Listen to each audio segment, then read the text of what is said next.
आजकाल street food सर्वांनाच आवडू लागले, लहानांपासून मोठ्यांपर्यंत. आणि तेही बाहेरचे न खाता आपण घरच्या घरी तयार करू शकतो, ते पण हेल्दी आणि खूप छान पद्धतीने, सोप्या पद्धतीने तयार करू शकतो मंडळी.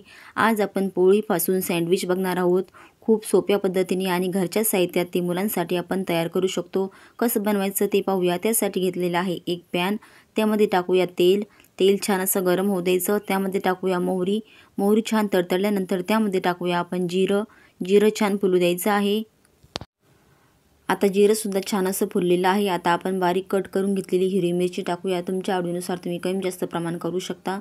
मी 2 ते 3 हिरव्या मिरच्या घेतलेल्या आहे. आता यामध्ये मिक्स करून घेऊया.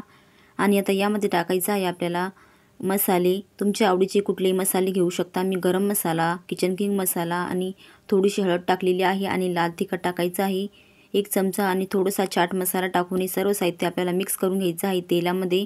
गॅसची फ्लेम लो ठेवायची आहे, नाहीतर मसाले करपतील. आणि यामध्ये उकडून कुस्करून घेतलेला बटाटा टाकलेला आहे. तुम्ही किसूनसुद्धा घेऊ शकता आणि छान असा उकळलेला असावा, एकदम मऊ असा. आणि पूर्णपणे यामध्ये मिक्स करून घ्यायचा आहे आपल्याला. मसाला पूर्णपणे बटाट्याला लागला पाहिजे. खूप छान सँडविच तुम्ही घरच्या घरी तयार करू शकता मंडळी. तुम्हाला बाहेर जाऊन मुलांना द्यायचीसुद्धा गरज नाही. मुलं घरचंच पुन्हा मागतील. आणि यामध्ये टाकलेला आहे कापलेला कांदा आणि कापलेली सिमला मिरची. तुमच्या आवडीच्या कुठल्याही भाज्या तुम्ही यामध्ये घेऊ शकता मंडळी. आणि कोथिंबीर टाकलेली आहे आणि चवीनुसार मीठ. तुम्ही गाजरसुद्धा टाकू शकता यामध्ये. अजूनही तुम्हाला ज्या भाज्या आवडतात त्या घालू शकता, म्हणजे मुलं खूप आवडीने खातात आणि मुलांच्या पोटात भाज्यासुद्धा जातात.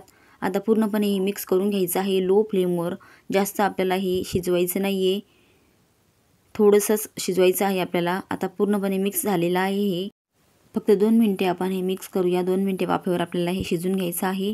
आणि लगेच आपण थंड होण्यासाठी खाली ठेवून देणार आहोत. तुम्ही पाहू शकता आपलं शिजलेलं आहे. या भाज्या जास्त आपल्याला शिजवायच्या नाही आहे. आणि थंड होण्यासाठी तुम्ही एखाद्या ताटामध्ये सुद्धा काढू शकता. आता चपाती घ्यायची आहे आपल्याला, रात्रीची शिळी उरलेली किंवा तुम्ही ताजीसुद्धा घेऊ शकता.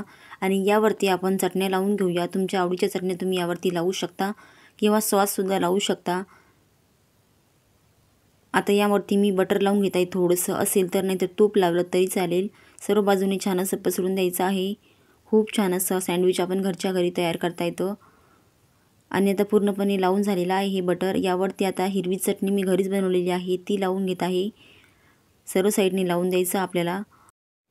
आणि लावून झालेलं आहे. आता आपण जे बटाट्याचं मिश्रण बनवलेलं आहे ते यावरती सर्व साईडने पसरून द्यायचं आहे.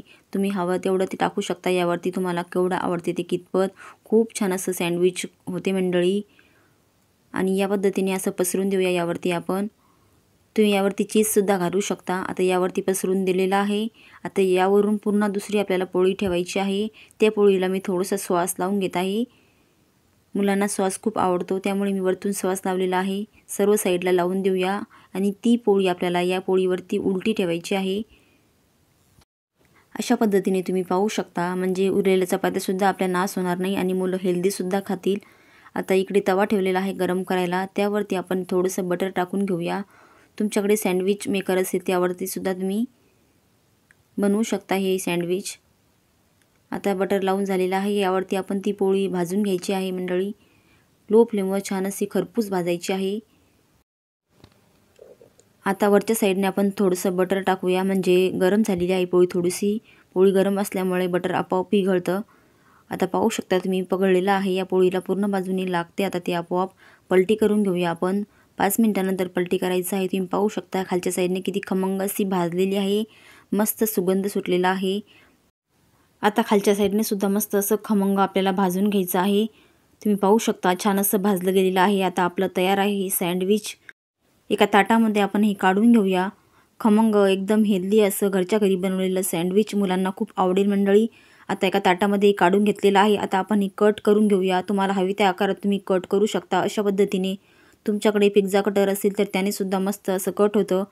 तुम्ही पाहू शकता एकदम खमंग असं भाजलेलं आहे आणि बघताच असं खावंसं वाटतं. एकदम टेस्टीसुद्धा लागतं मंडळी. आता हे कट करून झालेलं आहे. अशा पद्धतीने तुम्ही पाहू शकता मी 4 भाग केलेले आहे याचे. आता जेव्हा जास्त चपात्या उरतील तेव्हा तुम्ही अशा पद्धतीने सँडविच करून बघा. घरातले सर्वजण आवडीने खातील आणि खायलासुद्धा टेस्टी लागते. मंडळी, तुम्ही चॅनलवर पहिल्यांदा आला असाल तर चॅनलला सबस्क्राईब करा. आणि आजची ही रेसिपी तुम्हाला कशी वाटली कमेंट करून सांगा. आणि रेसिपी आवडली असेल तर एक लाईकसुद्धा करा. यासोबतच सॉस किंवा चटणी कशाबरोबरही छान लागतं किंवा असंसुद्धा एकदम मस्त लागतं, एकदम भन्नाट लागतं मंडळी. तुम्ही पाहू शकता दिसायला सुंदर झालेलंच आहे, खायला तर एकदम भन्नाट झालं मंडळी. तुम्हीसुद्धा अशा पद्धतीने सँडविच करून बघा. मुलं घरातलं सँडविच मागतील, बाहेरचं मागणारसुद्धा नाही.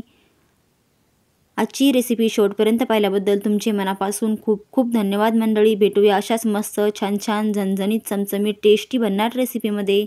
तोपर्यंत बाय बाय मंडळी.